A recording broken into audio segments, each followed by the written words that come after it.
सांगली लोकसभा मतदारसंघ महाविकास आघाडीत शिवसेना ठाकरेकडे गेलाय। त्यामुळे काँग्रेसचे विशाल पाटील यांनी बंडखोरी करत आपला उमेदवारी अर्ज मतदारसंघातून कायम ठेवला आणि त्यानंतर विशाल पाटील यांनी त्यांचा प्रचारही सुरू केला। या पार्श्वभूमीवर काँग्रेसच्या नेत्यांचा सांगलीत परवा मेळावा पार पडला। यावेळी काँग्रेस प्रदेशाध्यक्ष नाना पटोले, पृथ्वीराज चव्हाण, बाळासाहेब थोरात, विश्वजित कदम यांच्यासह काँग्रेसचे बरेच नेते उपस्थित होते। या मेळाव्यात विशाल पाटील यांच्या समर्थकांनी गोंधळ घातल्याची माहिती समोर आली। काँग्रेस प्रदेशाध्यक्ष नाना पटोले यांचं भाषण सुरू होण्याआधी काही कार्यकर्त्यांनी बॅनरबाजी करत जोरदार घोषणाबाजी केली। या बॅनरवर लिहिलं होतं की कार्यकर्त्यांना काय पाहिजे, विश्वजित कदमांची साथ पाहिजे, आमच्या रक्तात काँग्रेस। मग विश्वजित कदमांचा मान का ठेवला नाही, अशी बॅनरबाजी त्यावेळी करण्यात आली। तसेच विश्वजित कदम तुम आगे बढ़ो, हम तुम्हारे साथ है, अशी जोरदार घोषणाबाजी कार्यकर्त्यांनी केली।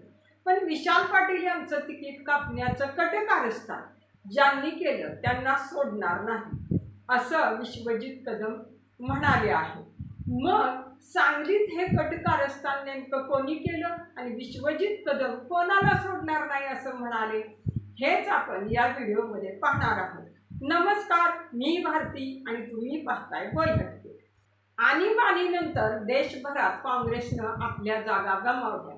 मात्र अशा अटीतटीच्या परिस्थितीतही गणपतराव गोटकिंडे या काँग्रेसच्या उमेदवारानं आपला मतदारसंघ राखला होता आणि हा मतदारसंघ म्हणजे सांगली लोकसभा मतदारसंघ। देशात कोणाचीही सत्ता येऊ दे, पण सांगलीतून नेहमी काँग्रेसचाच उमेदवार निवडून यायचा। दादांच्या नंतर त्यांचे सुपुत्र प्रकाश बापू पाटील, पुतणे मदन पाटील, नातू प्रतीक पाटील यांनी अनेक वर्षे या मतदारसंघाचं नेतृत्व केलं आणि आपला गड शाबूत राखला। मात्र या काँग्रेसच्या मजबूत किल्ल्याला 2014च्या लोकसभा निवडणुकीत भाजपनं खिंडार पाडलं। 1962 ते 2014 पर्यंत या मतदारसंघातून नेहमी काँग्रेसचा उमेदवार निवडून आला होता। वसंतदादांचे पुत्र प्रकाश बापू पाटील यांनी सांगली लोकसभा मतदारसंघाचं 5 वेळा नेतृत्व केलं। त्यांच्या निधनानंतर प्रतीक पाटील 2006ला झालेल्या पोटनिवडणुकीत पहिल्यांदा खासदार म्हणून निवडून आले। 2009ला प्रतीक यांनी पुन्हा विजय मिळवला, पण 2014 साली राष्ट्रवादी काँग्रेसचे नेते संजय काका पाटील यांनी ऐन लोकसभेवेळी भाजपमध्ये प्रवेश केला। 2014च्या मोदी लाटेत संजय काका पाटील यांनी प्रतीक पाटील यांचा पराभव केला आणि पहिल्यांदा काँग्रेसच्या या बालेकिल्ल्याला सुरुंग लागला। 2019च्या निवडणुकीआधी प्रतीक पाटील यांनीही पक्षाचा राजीनामा दिला। मी काँग्रेसचा राजीनामा देत आहे, काँग्रेस पक्षाशी माझं नातं संपलं आहे, अशी घोषणा प्रतीक पाटील यांनी सांगलीतील एका मेळाव्यात बोलताना केली होती। निवडणुकीच्या अगदी 2 महिने आधी काँग्रेसमध्ये लढायलाच कोण नव्हतं अशी स्थिती होती। कदम आणि पाटील घराण्याबाहेरच्या उमेदवाराचा विचारही काँग्रेसनं केला नव्हता। शेवटी आघाडीच्या जागा वाटपात ही जागा काँग्रेसनं स्वाभिमानी शेतकरी संघटनेला दिली। यावेळी स्वाभिमानीनं काँग्रेसमधल्याच विशाल पाटलांना आयात करत त्यांना उमेदवारी दिली। विशाल पाटील वसंतदादांचे नातू, त्यांची जिल्ह्यात तशी चांगली ताकद आहे, पण निवडणूक ऐन रंगात आली ती गोपीचंद पडळकर यांच्या एंट्रीने। मात्र पडळकरांना 3ऱ्या क्रमांकाची मतं मिळाली आणि याचा फटका बसला आघाडीच्या उमेदवाराला।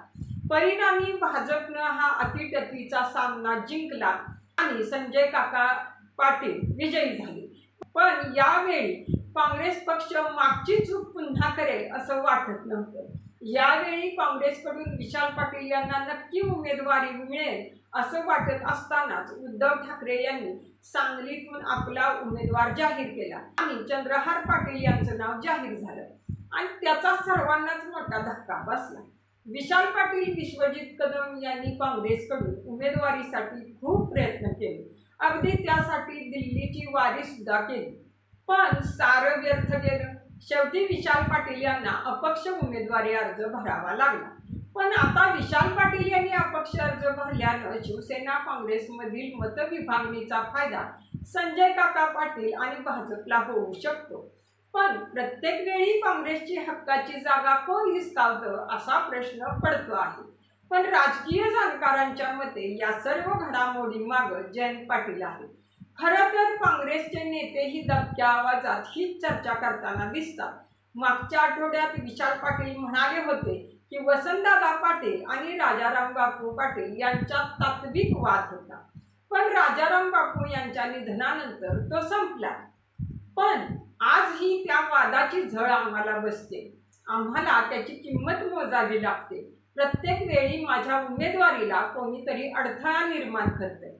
खरं तर वसंतदादांनी जिल्ह्यात आणि राज्यात काँग्रेस वाढवली, पण आम्हाला मात्र उमेदवारीसाठी संघर्ष करावा लागतो, असं विशाल पाटील म्हणाले. यावर जयंत पाटील म्हणाले की गेले 2-3 महिने महाविकास आघाडीच्या उमेदवारी वाटपावर चर्चा सुरू होती. त्यात सांगलीच्या जागेबाबत माझा काहीही संबंध नाही. या काळात सोशल मीडियावर माझ्याबाबत खूप चर्चा झाली, मात्र हा निर्णय उद्धव ठाकरे यांनी घेतला आणि त्यांनी एकदा मनात घेतलं की ते कुणाचंही ऐकत नाही. 2.5 वर्षे आम्ही एकत्र सरकार चालवले. मला त्यांचा अनुभव आहे. सांगलीचं मी नाही तर उद्धव ठाकरे यांनी ठरवले, असं सांगत जयंत पाटील यांनी आता सांगलीचा विषय संपवलाय. पण जयंत पाटील असे सांगत असले तरी जयंत पाटील यांनी वसंतदादा घराण्याचा करेक्ट कार्यक्रम केलाय, अशा सुद्धा चर्चा सुरू आहेत. खरं तर चांदोली धरणाच्या जागेवरून आणि निर्मितीवरून चालू झालेला हा 2 राजकीय घराण्यातील संघर्ष फोडाफोडीच्या आणि पाडापाडीच्या संघर्षापर्यंत पोहोचला. त्यावेळी वसंतदादांनी राजाराम बापू पाटील यांना विधानसभा निवडणुकीत पराभव करण्यासाठी प्रयत्न केले आणि त्यात ते यशस्वी सुद्धा झाले. त्यामुळं हा वाद आता पुढच्या पिढीत सुरू झालाय. तसं पाहिलं तर वसंतदादा यांच्या निधनानंतर दादा घराण्यातील विष्णू अण्णा, प्रकाश बापू, मदन पाटील, प्रतीक पाटील यांनी राजकारणात आणि सहकारात सांगलीत वर्चस्व ठेवलं होतं. पण नंतरच्या काळात जयंत पाटील यांनी सांगलीच्या राजकारणात प्रभाव ठेवून वसंतदादा घराण्याच्या विरोधकांना एकत्र केलं आणि त्यांचा प्रभाव संपवण्याचं काम केलं. त्यामुळेच वसंतदादा घराण्याला आपलं अस्तित्व टिकवण्यासाठी संघर्ष करावा लागतोय. आणि दुसरी चर्चा अशी आहे की जर विशाल पाटील निवडून आले तर जयंत पाटील यांच्या सांगलीतील राजकारणातील वर्चस्वाला धक्का बसू शकतो. तसेच जयंत पाटील आपल्या मुलासाठी सांगलीचा आखाडा सेट करत आहेत, कारण हातकणंगले मतदारसंघात राजकीय समीकरण बदलले. म्हणूनच आपल्या मुलासाठी ते विशाल पाटील यांचं राजकीय खच्चीकरण करत आहेत असंही बोललं जातंय. पण तुम्हाला याबद्दल काय वाटतं? जरूर कमेंटमध्ये व्यक्त व्हा आणि बोल हटके या आपल्या यूट्यूब चॅनेलला नक्की सबस्क्राईब करा आणि व्हिडिओ आवडल्यास लाईक करा.